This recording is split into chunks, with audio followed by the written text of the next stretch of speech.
Namo tassa bhagavato arahato samma sambuddhassa. Namo tassa bhagavato arahato samma sambuddhassa. Namo tassa bhagavato arahato samma sambuddhassa. Honor to him, the Blessed One, the Worthy One, the fully self-enlightened One. My utmost respect to the perfectly enlightened Samma Sambuddha, the noble doctrine of the Buddha, and the noble Mahasangha, the disciples of the Buddha. Hello, dear Dhamma friends. Welcome to our special Dhamma Talk series. Under this weekly Dhamma Talk series, we will cover up some very important topics on Theravada Buddhism to help benefit our community around the world. I certainly believe this effort by Dhamma USA is going to open up an immeasurable horizon of Dhamma knowledge amongst our community. We are so delighted to have Venerable Ayyā Phalañānī as our guest speaker today. I am confident that she has been amply trained with both Dhamma knowledge and practice. Dear Dhamma friends, please mark your calendar every Sunday at 7 a.m. Pacific Time, 10 a.m. Eastern Time, and 8:30 p.m. Sri Lankan Time to receive more maximum benefit. And kindly check with the Dhamma USA YouTube channel, a Facebook page, and Facebook groups for more updates. To share a little bit of background information about Ayyā Phalañānī Therī, she was born in 1959 in Germany. At age 19, she encountered Zen Buddhism in Dusseldorf and went on a retreat at Songenji, Japan, with Shodo Harada Roshi. Meditation and studying the suttas was a part of the Venerable's life since then, and she took robes in 2008. So I'm pretty sure you're all going to enjoy the topic today, which is the power of delusion, how Moha rules our lives. Kindly post your questions in the comment sections of Dhamma USA YouTube channel so that we can answer them at the end of the talk.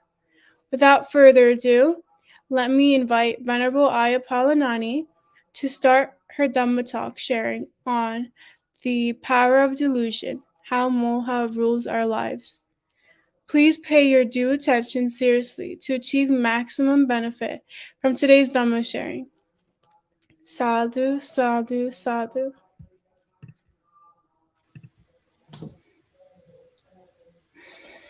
Hello and greetings from Germany, from Āneñjā Vihara. This is Ayyā Phalañānī. Thank you also for the invitation to today's Dhamma talk.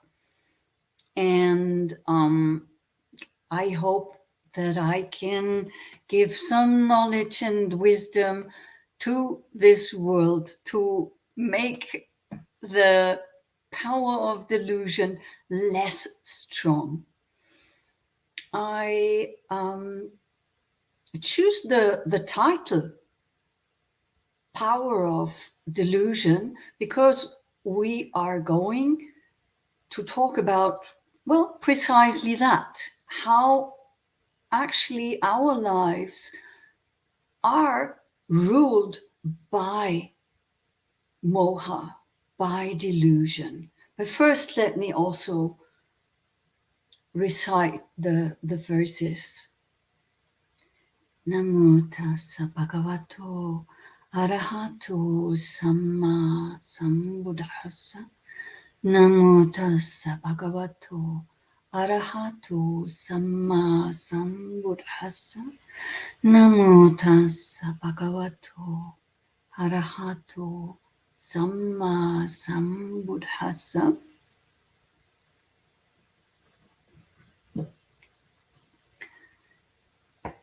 So I almost choose the title or the subtitle, how moha can ruin our lives. But I didn't want to make it that off-turning. So, yeah, but it is ruled by delusion, by moha. But let me just start with a little stanza from the Buddha himself. It is from his early teachings, from the Itivuttaka. And there it is, number 11 in the section of the ones, understanding delusion, or Moha Parinya Sutta. Bhikkhus, one who has not directly known or fully understood delusion, who has not detached his mind from it and abandoned it, is incapable of destroying suffering. But one who has directly known and fully understood delusion, and who has detached his mind from it and abandoned it, is capable of destroying suffering. Humankind is possessed by delusion, bound by delusion, and delighted with being, not fully understanding delusion. They come again to renewal of being. But those who have abandoned delusion and who, by destroying delusion, are freed, have conquered the bondage of delusion and overcome all suffering. And this is what I really, truly would wish for all of us, that we fully make an end for ourselves and for the entire world of suffering. And what is in the way? One of the greatest obstacles for the freedom of suffering, the Buddha said, is moha, delusion. And we come later to it, why that is so. In the beginning, I just want to say again, moha, the Pali word, in English would mean something like delusion, confusion, or also stupidity. The characteristic of delusion is that it obstructs the mind. It blinds us so that one cannot see the things clearly as they are. And that is what the Buddha asks us to do, right? To see the things as they are. Because then we have attained the highest knowledge, when we are really capable seeing things as they really are.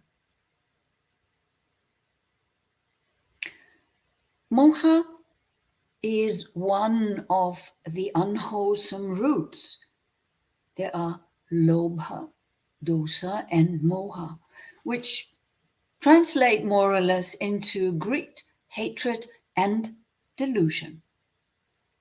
The opposites are alobha, ungreediness, or then if we take it further, dana, generosity.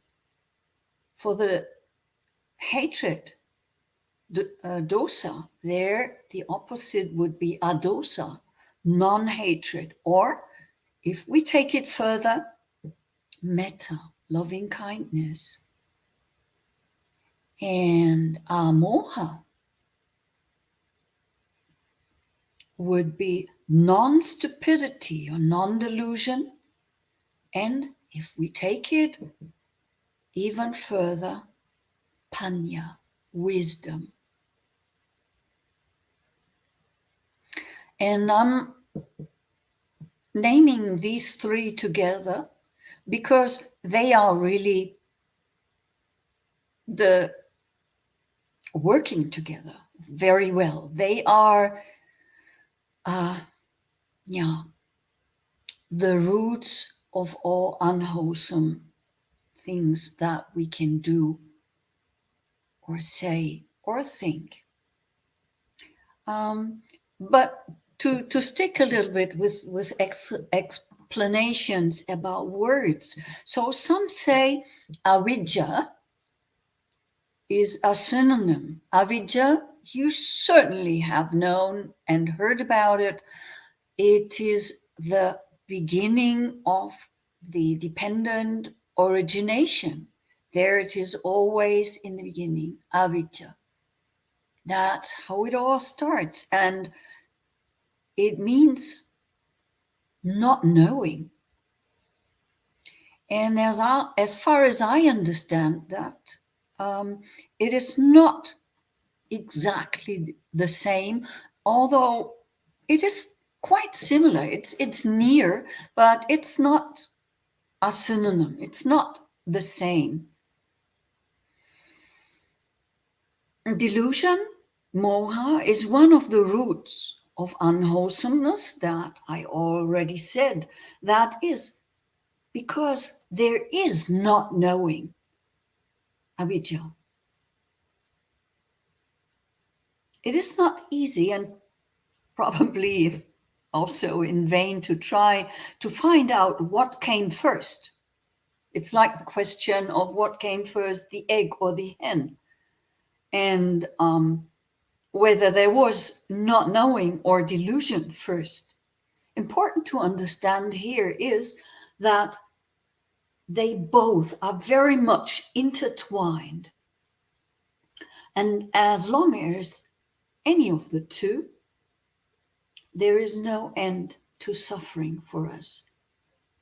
And as soon as panya arises, both of them, avidya, the knowing, and moha, avidya, the not knowing, of course, and moha, the delusion, they both dissolve.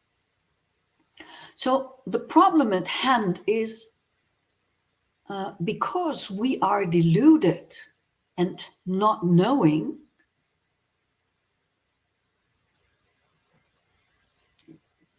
at least to the full extent, not knowing what is going on, it is impossible for us to see really the full extent of our delusion.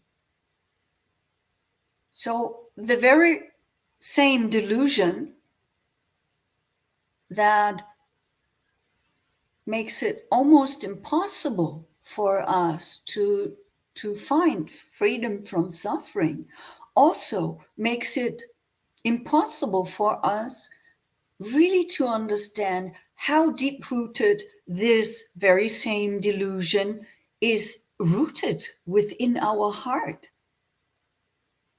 And we might easily admit that we do not know certain things. That is far easier than admitting or having to admit that we are delusional.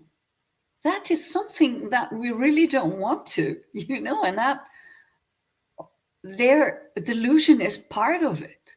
If we were honest with us and with it, it would be far easier to start the process of seeing clearly.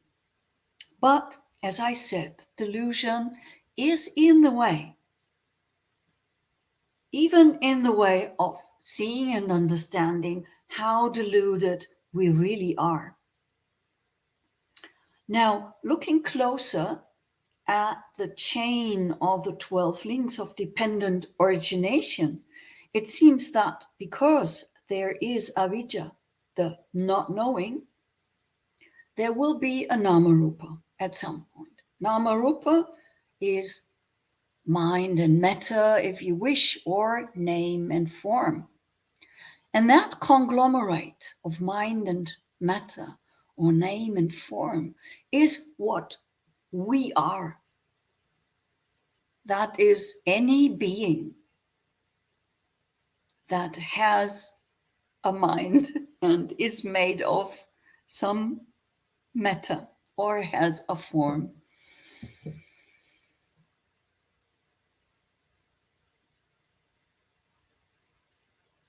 And the mind part is always tainted and driven by the unwholesome root. And thus the circle continues over and over again. Avijja, the not knowing, can refer to any kind of not knowing. But in the context of the Buddha's teaching, it is mainly taken as not understanding the Four Noble Truths. That is the first dukkhaṃ arya saccam. Suffering is a truth for the noble ones, or suffering is the noble truth. But really, I think it is possible to translate it as suffering is a truth for noble ones. Because only when we start on the path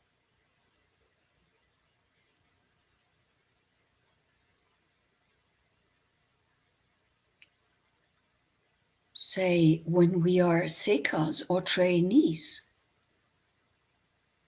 so when we have become noble ones, it is more and more possible to see what is going on. The second, dukkha samudaya arya saccam. There is an origin. There's a cause for suffering. And that is tanha.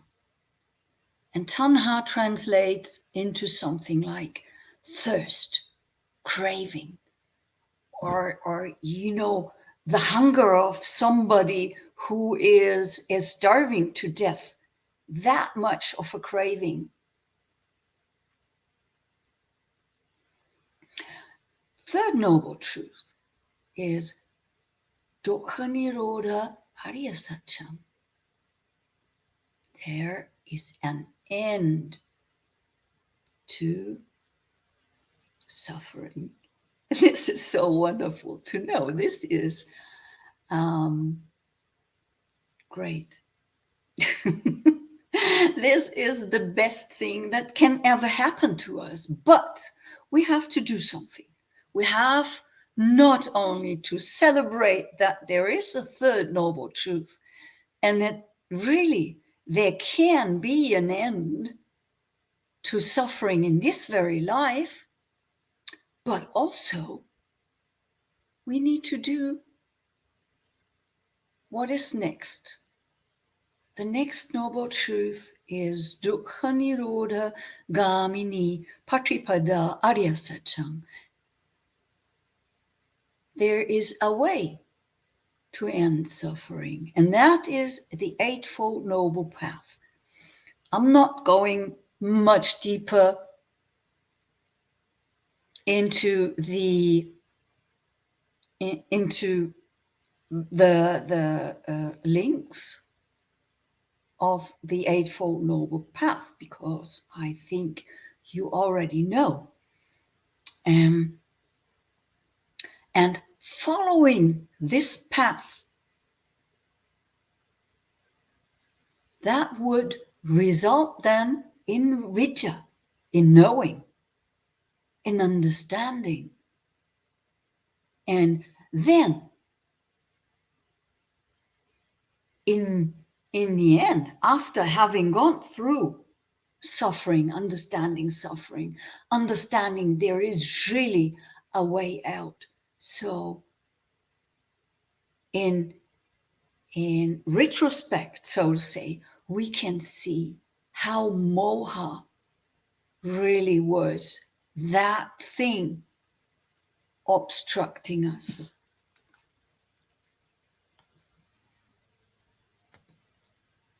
I touched something and the screen went black. I hope you're still there.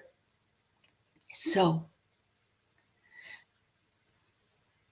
last thing I said, if we follow the path, that would be the end of suffering and would result in vijja, in knowing, and would result in eliminating moha, the delusion.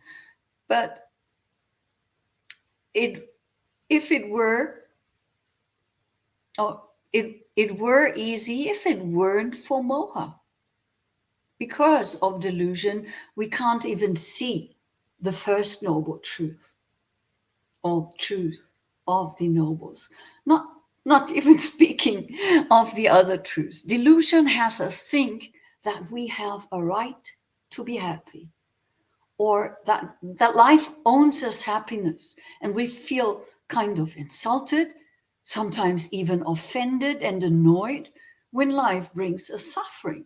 But I do remember when I was a young woman and read about the Four Noble Truths as a 19-year-old, and the first noble truth being all is suffering. That was the first translation that I read. And I said, well, no, that is not possible. Here the Buddha was most likely a little bit pessimistic or something. That was a deluded mind. I'm not free from delusion, of course not. But at least that much I know now, that there really is suffering. And life doesn't owe us anything. And we're not entitled to feel happily ever after. It's just we're born, and then things, how you say that? Evolve, I think. Things go their ways without being fatalistic, but things happen to us because there are those four divine messengers: old age, sickness, and death. And there are also those characteristics of life: anicca, dukkha, and anatta. So, in a way, I would say we try to whitewash suffering. You understand what I mean? We try to beautify suffering because we don't want to see it. And we want to make it look appealing instead of seeing things as they are. And they are, as I said, anicca, dukkha, anatta. Anicca, impermanent. Dukkha, suffering. And anatta, let's say for now, uncontrollable. There being no entity whatsoever within ourselves or outside of ourselves that would be able to rule and control really things. Delusion, so moha, is a mental factor, a cetasika, we say. Thus, it is stated in the Abhidhamma, and it is quite obvious that delusion is really a state of mind or a characteristic of the mind that we are living in, living with. It is always connected with unwholesome mind states. So every unwholesome thing that we do and that we say and think is accompanied by moha, by delusion. If there were no delusion, we wouldn't do those stupid things, you know? We would just be wiser and not do them. So, and this is really the point I want to make. It is there. We can't see it. It's like the air for us. It's there, and we seem to know, but we don't even think about it. But we just breathe it. Or like with the water for a fish, it's surrounded by it, and it's not seen. You don't see it. And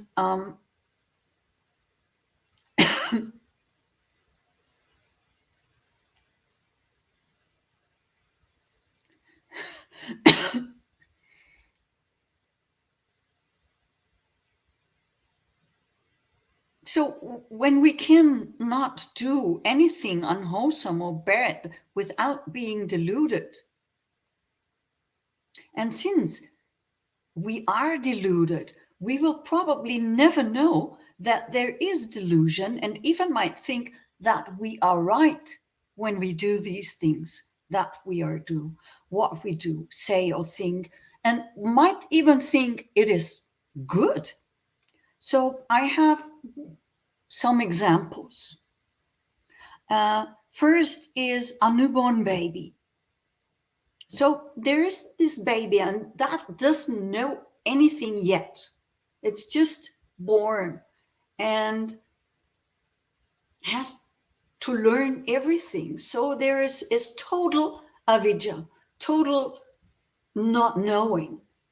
Not only not knowing the Four Noble Truths, not knowing how to walk and how to eat and move and live and so on. This is not karmic. This is just the nature of things. Babies are that way.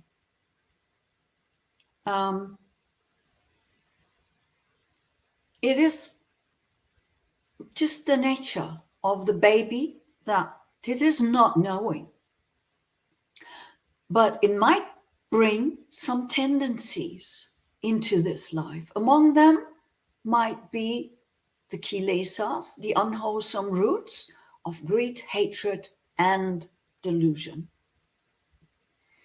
And they arise conditioned.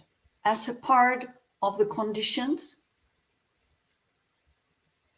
probably is the result of past karma. That would be vipaka karma. Now, the child learns most probably in the beginning the ways of the world, but it is not learning it, say, the enlightened way. It never met the Buddha before moha could really get hold of.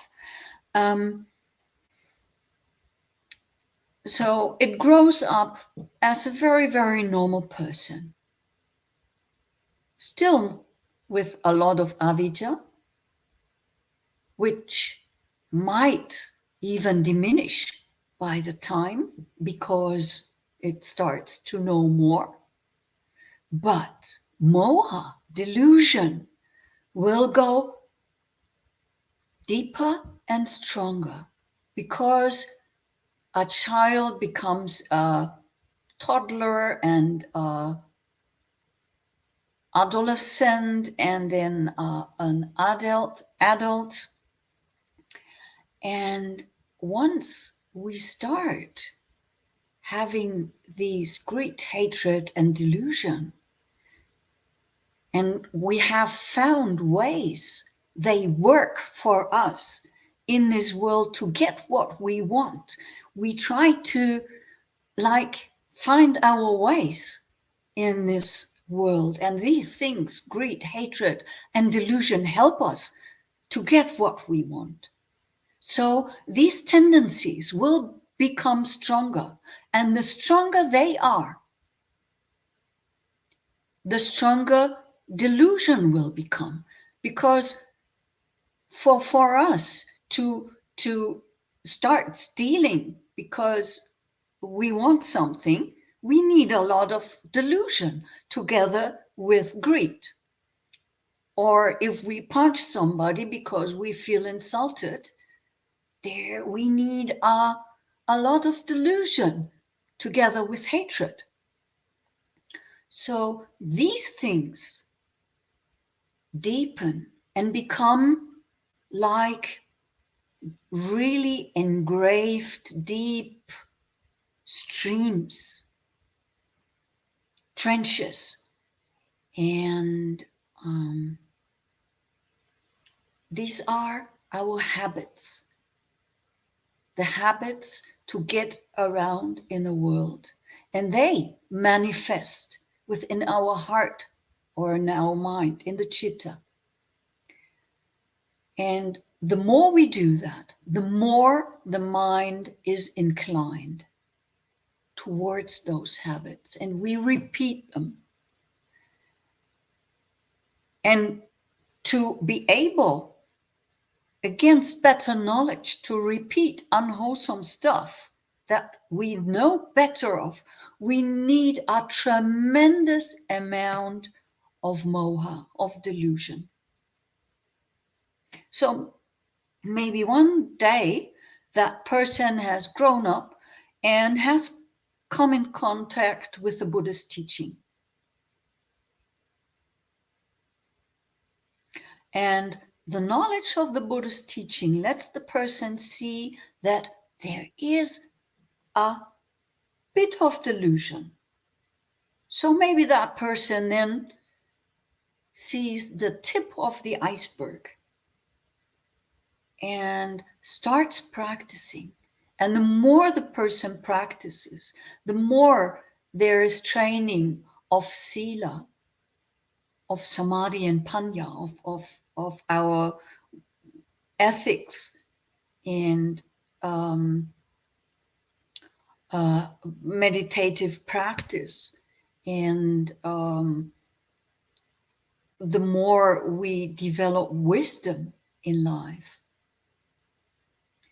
the more those bad habits can be turned around. But that's real work.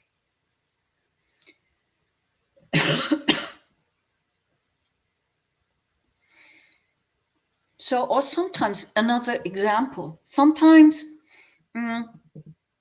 we think we do something out of compassion.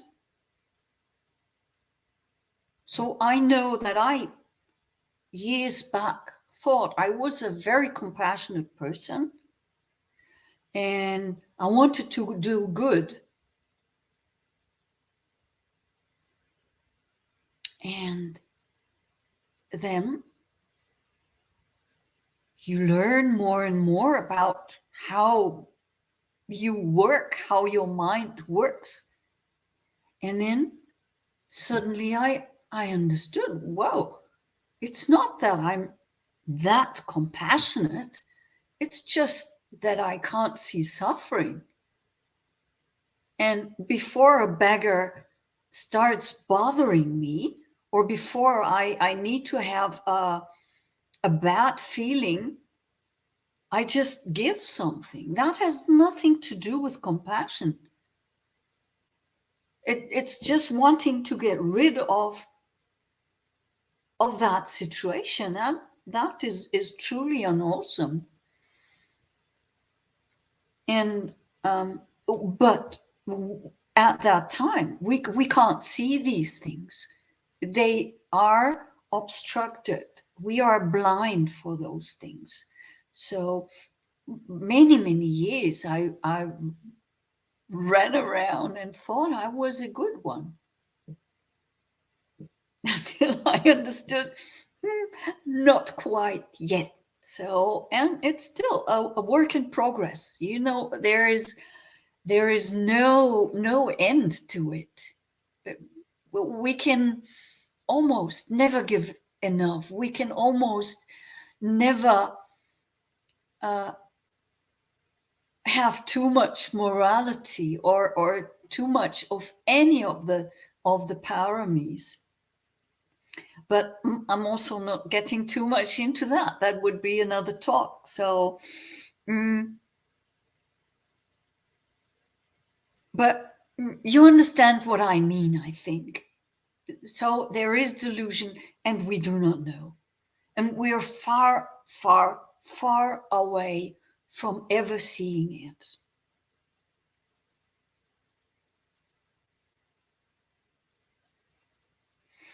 So that we see the things the way we want to see them instead of seeing them as they really are is really the greatest problem we have to face in the pursuit.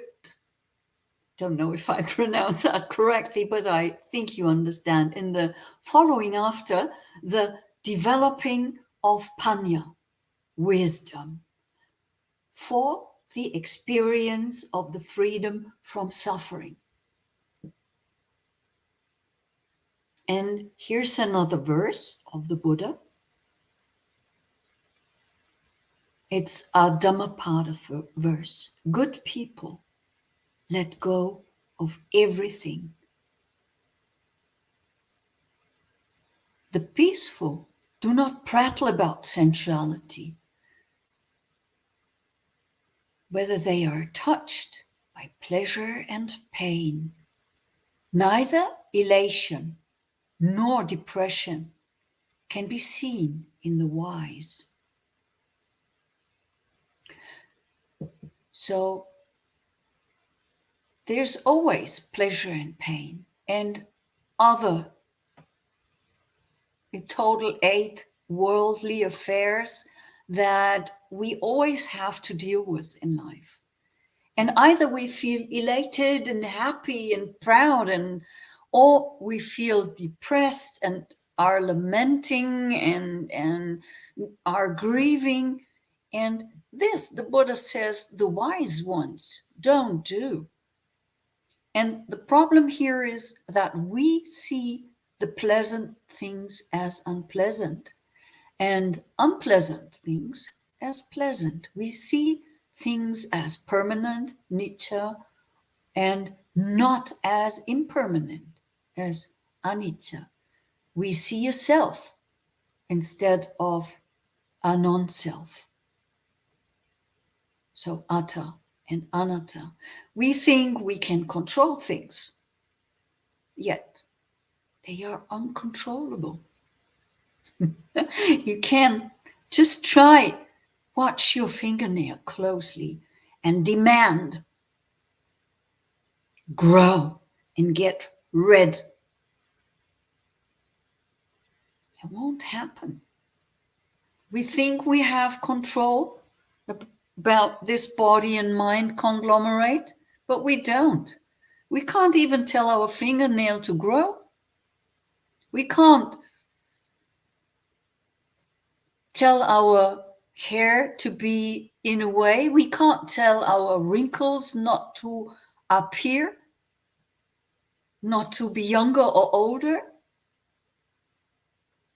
So we see things as lucky or happy, sukha,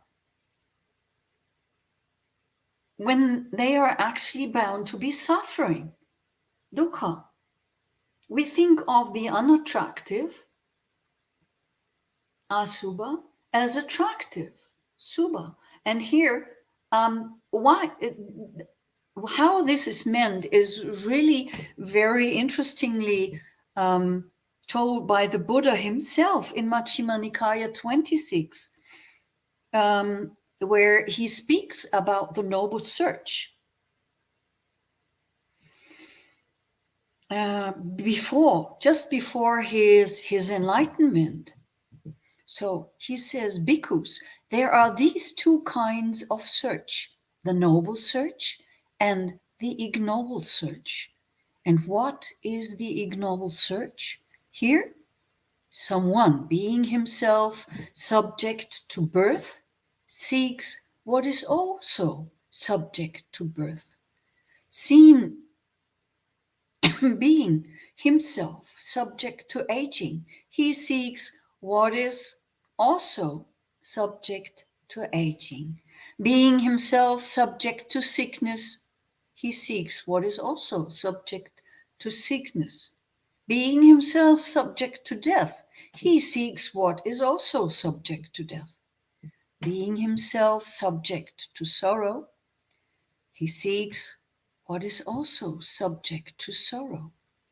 Being himself subject to defilement, he seeks what is also subject to defilement. And this is what we all do. He continues then what exactly that is. And that is when we look for a partner. And for example, or when we look for better things, better cars, better whatever.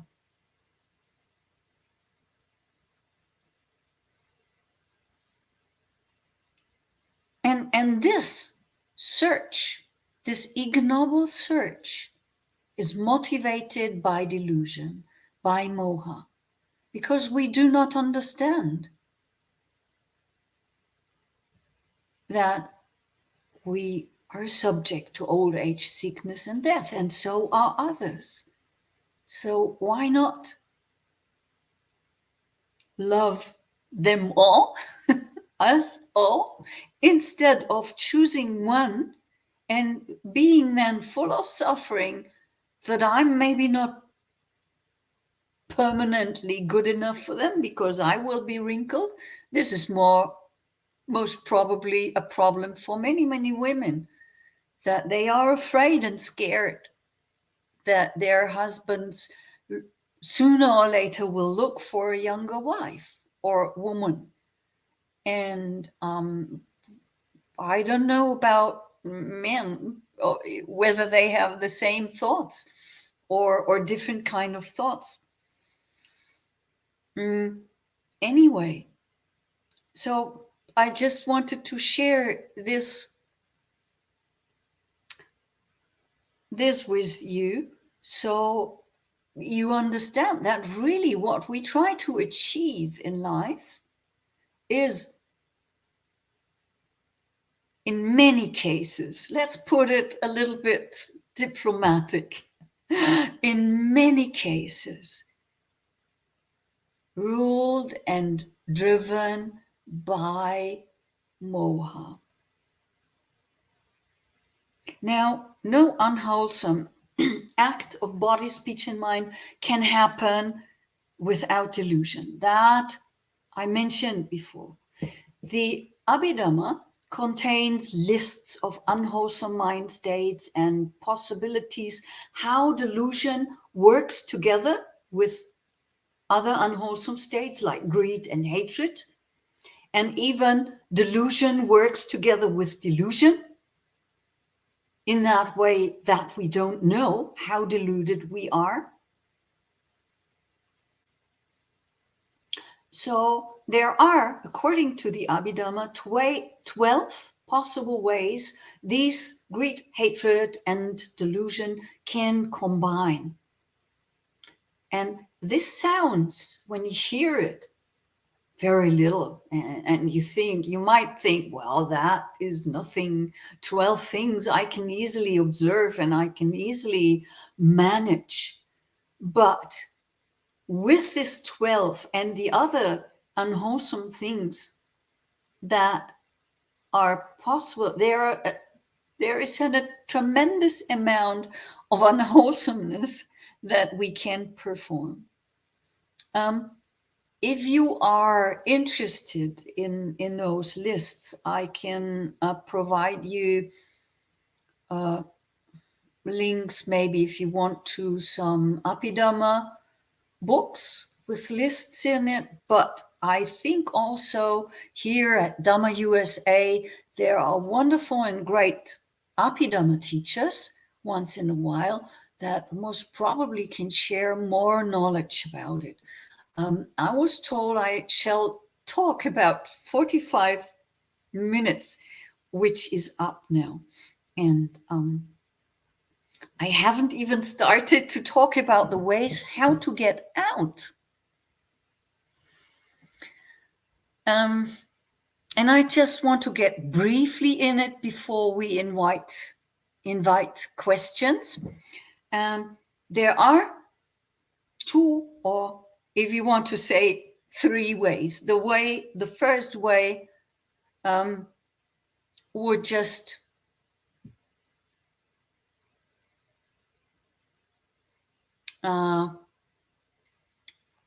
thank you. I just read I can talk a little more. Not too long. I will keep it short.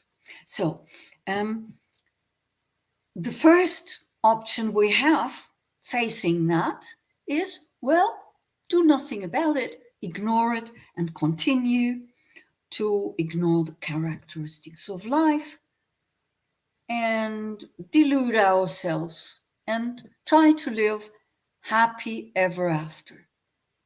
That is what most people decide to do. That is how it is.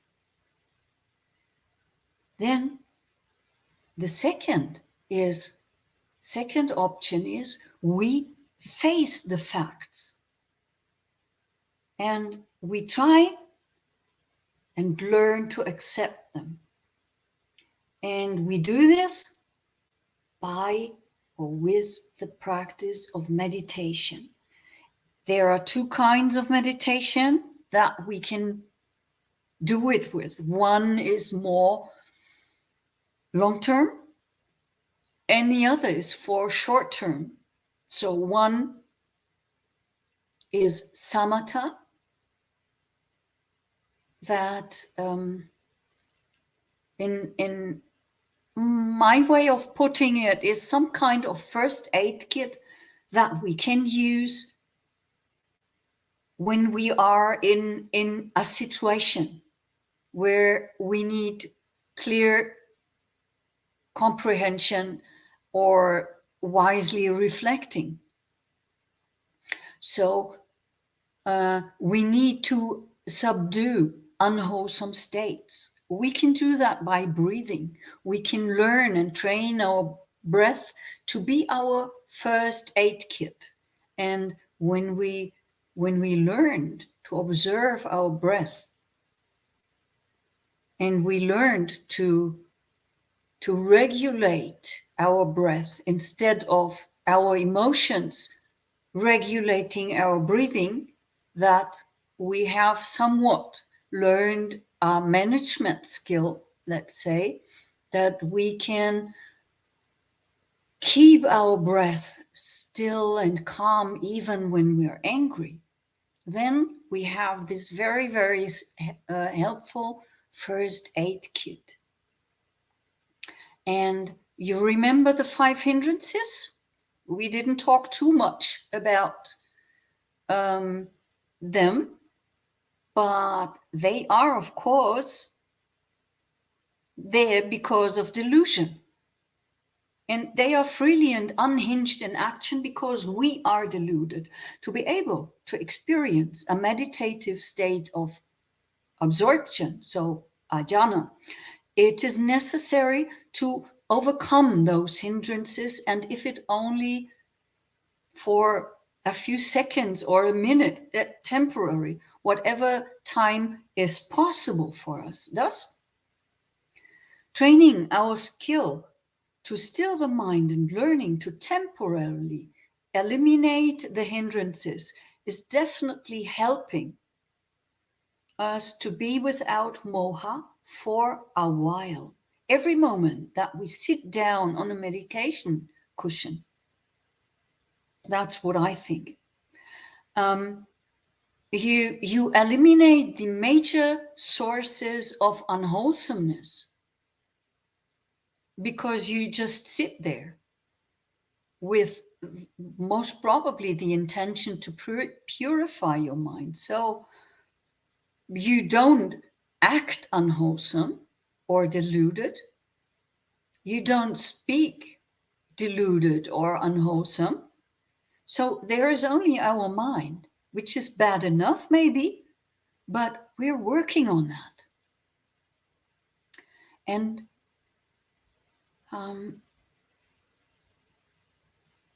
so when we are working on that, that is already good enough. But then if it's possible for us to get over those hindrances for whatever time possible, so to overcome wanting or sensual desire, we can use one-pointedness, ekaggata. That helps to get over ill will. The second hindrance, we can use piti, which we would experience with a lot of stillness in one of the jhanas in the first.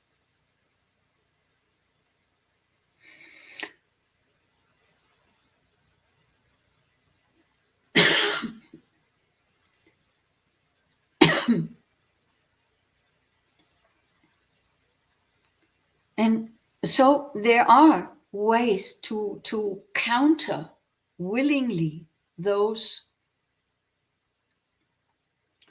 hindrances. The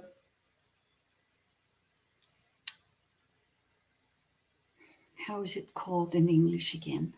Tiredness, sloth and torpor, tina midha. We can use vitaka for restlessness and remorse. We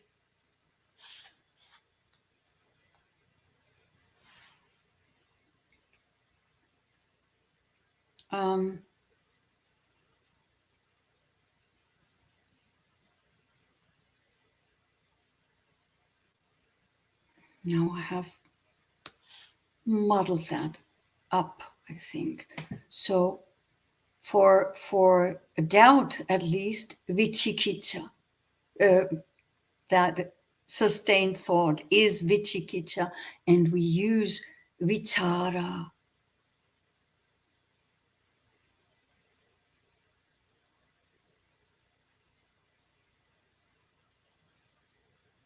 So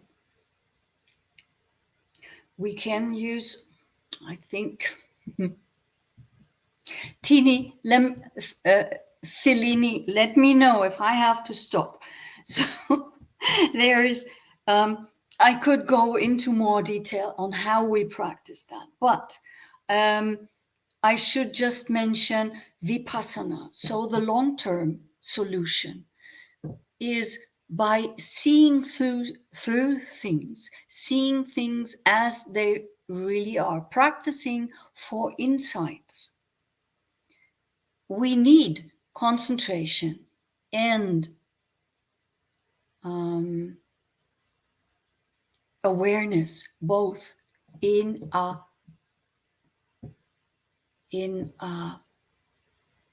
balanced kind of way. If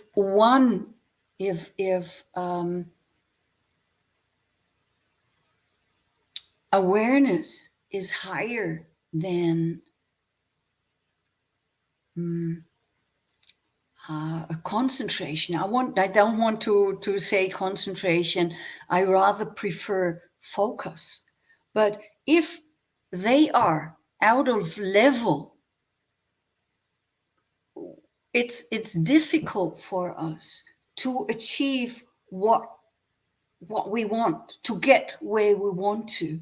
But if we are on high levels of concentration or focus, so we have really samadhi, and if we have samasati on the very same high level as that, so a really strong awareness, we can really get where we want and do what we want. I have an example, but I think it's now time. I should stop here and just ask if there are questions to whatever I said now, and we most probably have a few minutes left for those questions. So please, Thelini. I don't hear you. Okay, do you hear me now? Yes. Okay. All right. Thank you for that, Venerable. That was really pleasant talk that you presented for us. So thank you again for your profound speech on the power of delusion, how Moha rules our lives, Venerable Ayyā Phalañānī. I'm sure all our Dhamma friends around the world were benefited greatly today. We will take up your questions now, and we encourage you to post your questions in simple language through the Dhamma USA YouTube channel. Okay.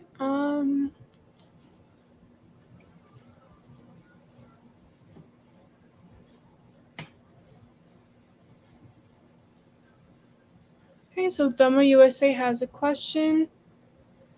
How does Moha play such a vital role in dragging us back to the samsara? Well, on the how, I don't know actually how we let that happen, but it's a trap in which we fall again and again. So samsara is really without end for us as long as moha is there. And the more we start to see the working of moha, the more we can getting as out of there. So you say the role of dragging us back into samsara. So the more we understand that we are dragged actually back into samsara again and again because there is so much delusion, then in turn would mean that we need to practice our moha, or it was avijja in the first place, as stated in the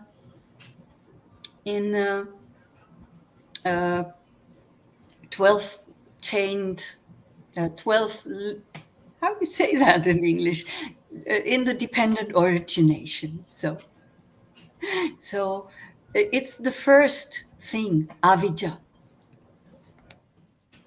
And because we neither understand avijja to the fullest, nor do we understand moha, it just drags us into the same samsara again and again. And I think this is most probably just because we are not able to eliminate them yet.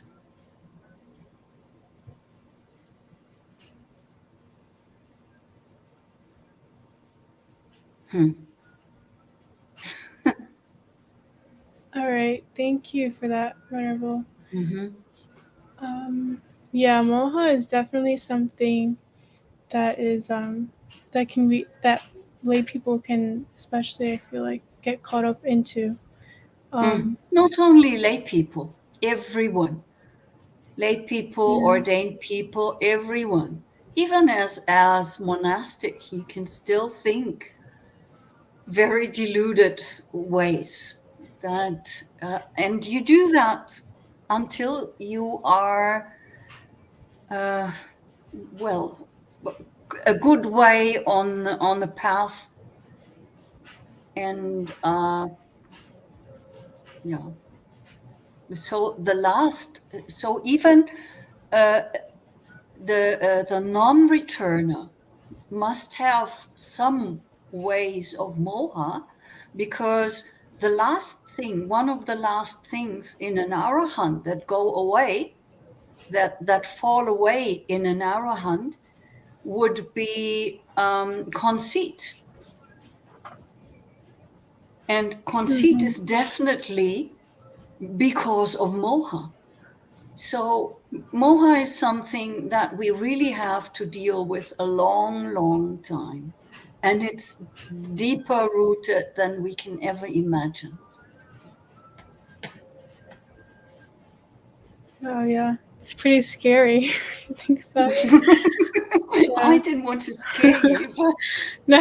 I mean, we need to know at least. I mean, Yeah, no, of maybe not to course. Yeah. understand in our hearts, but yeah.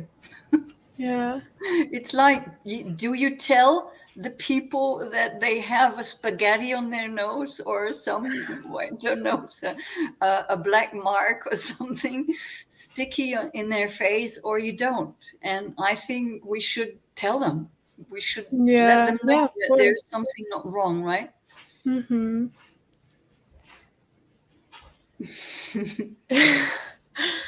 Okay, we have another question. Sure. How to recognize moha in our day-to-day practice?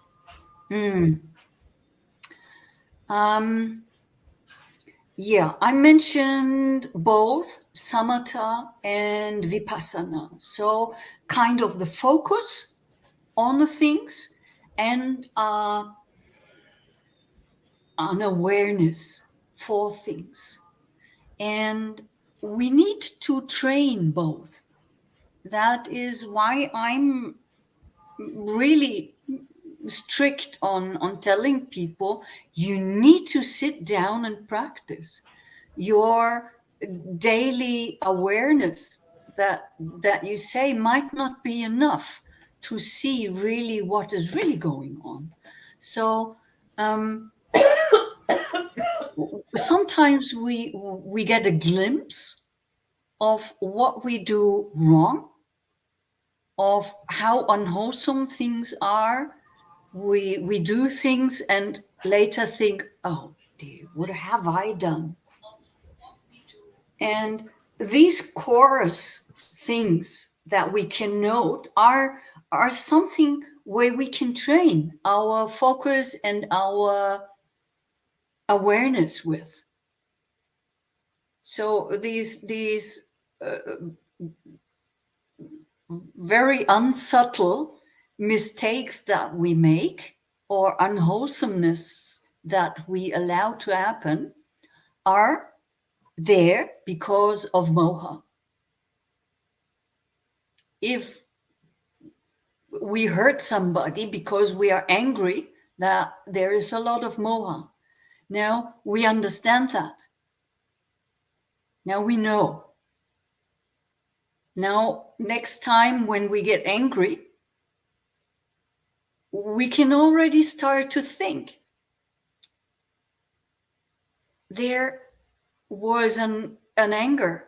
An anger has arisen within me. So there must be moha. And this is how you learn to recognize. First, you start with the gross, the normal, very normal things, like getting angry at somebody and wanting to punch or something, you know? And then the more training you get, the more you see it.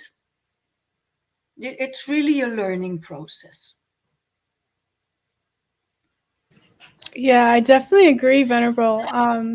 That reminds me, actually, earlier I was like adjusting the clock in our bathroom, and like it's like a digital clock, but like it has to be plugged in. So if it's not plugged in, like it's just used, it just works by battery, but then it turns off. Like it blinks. Yeah, it just blanks out. And then like I was kind of getting angry. I was like I already put batteries in it. Like why do we have to plug it in? Because like that's like another step that like, I have to like kind of figure out how to adjust in the bathroom.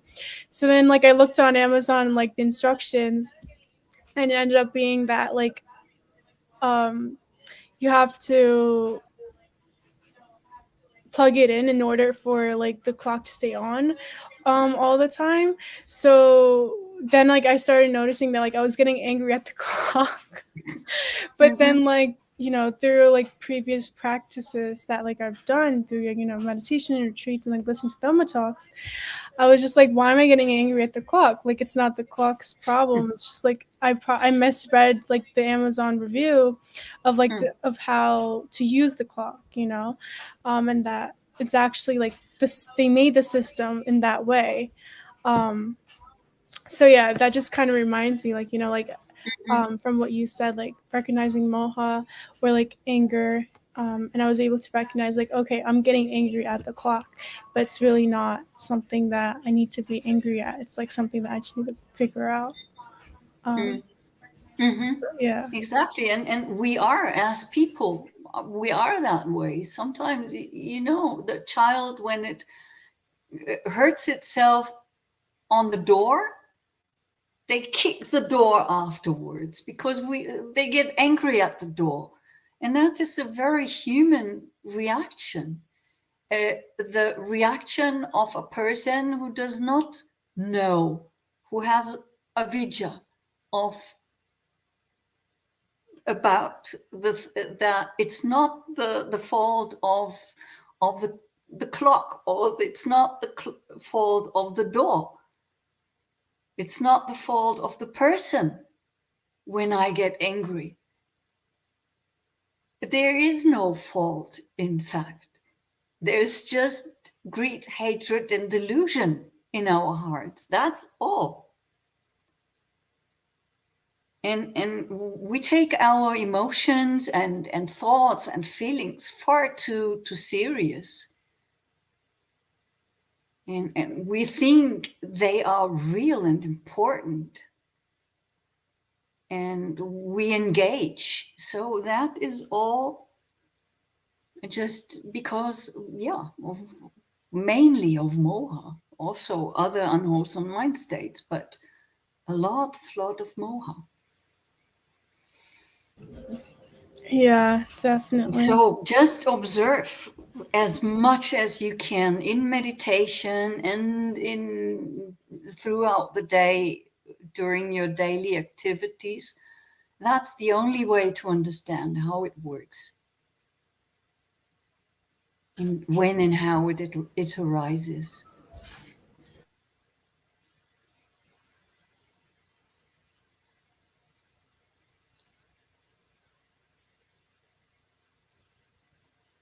There's again, I don't hear you. Oh, I'm sorry. Thank you for that. Can you hear me, Rabona? Yes, I hear you again. Okay. So is there a difference between moha and avijja? I was talking about that in the beginning. Some say it's a synonym, and I do not agree to this. There is a slight difference. Avijja is not knowing. So you can not know a lot of things. I don't know how to do accountants things. I don't know how to fly a plane. I don't know a lot of things. And even an arahant who has gone beyond moha, delusion, cannot know things. Because avijja is in its basic meaning just not knowing. Whereas moha is really much more the delusion,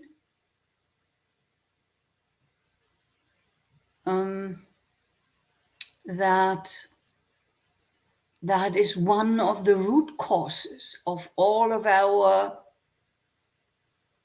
troubles.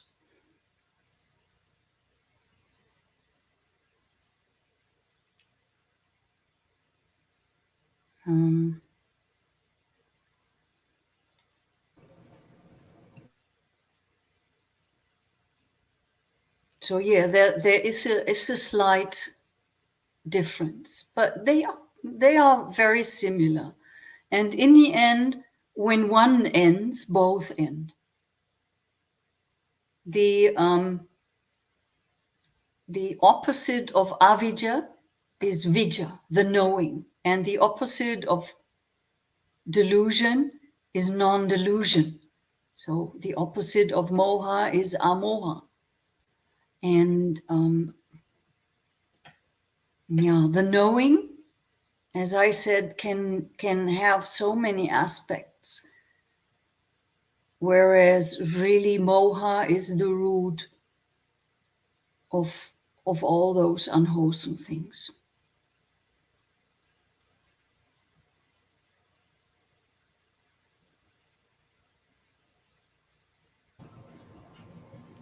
Okay, thank you for that, Venerable. I actually have a question myself. So how to understand that there is no one way in anything that we do?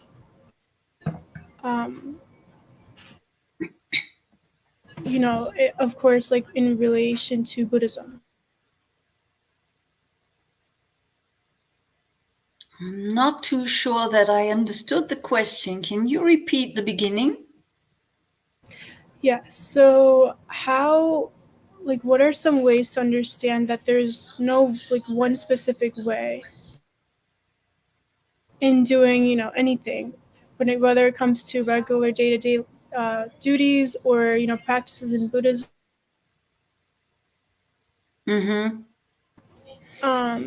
Yeah. Well,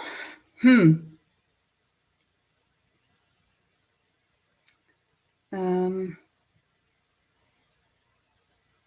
mean, it's convenient to have things regulated and ordered, and to think this is the way to do it. This is the way how it's done, and thus we shall do it like this for always and ever.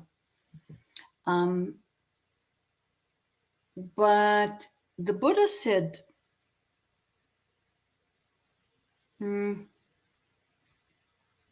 that we should never say this is how it's going to be and everything else is incorrect, everything else is false. So we shall open up our hearts and minds to different ways, to different opportunities, and accept that it is impossible that there is only one way to get where we want or to do what we need to do. So it's really with a lot of delusion that we think it can only be done in that one particular way. So maybe for another person, for the person next to me, the way to get to enlightenment is totally different because they are totally different. Maybe the teaching that the Buddha gave to one person did not apply to another person. That's why we do have different meditation practices, that we have different teachers, because there are so many different people with so many different needs. I don't know if you were referring to that, but in the beginning, those views and those different ways, like somebody says, oh, you need to practice samatha and samatha only. Others says you need to practice vipassana. Vipassana is the only thing. Others say, well, you don't need to practice at all. Just be mindful during daily activities. And what do I know what other people say? So there are so many opinions about what should be done. And if you have ever heard about that stanza, all ways lead to Rome. So enlightenment would be our Rome in that sense. And our starting points can be very, very different. But the closer we get to the goal from the different directions, the more they start to be similar, and there are not so many differences about things anymore, and not so many different ways anymore. But when it's far away from the goal, in the beginning of the way, it doesn't really matter. You just start where you are with what you have and what you can do with the teaching that you get. And from there you go with an open mind and an open heart. And when something comes your way that is more dissolving moha and avijja, then you do that. I think it's not so important to be so selective there in that sense, but that you really open your heart to the different ways.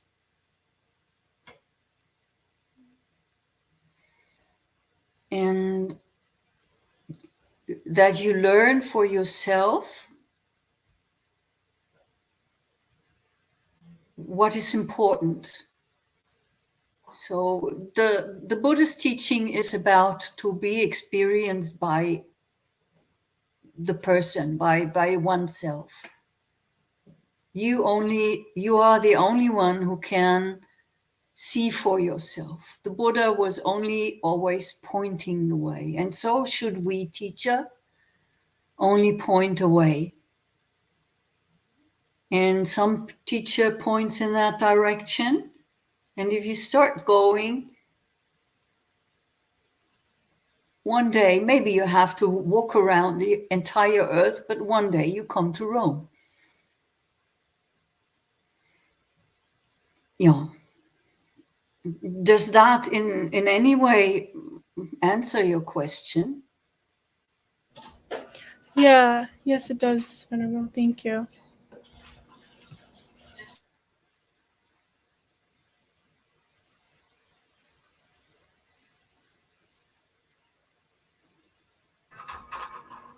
Okay, so if we have any other questions, please post them in the chat box.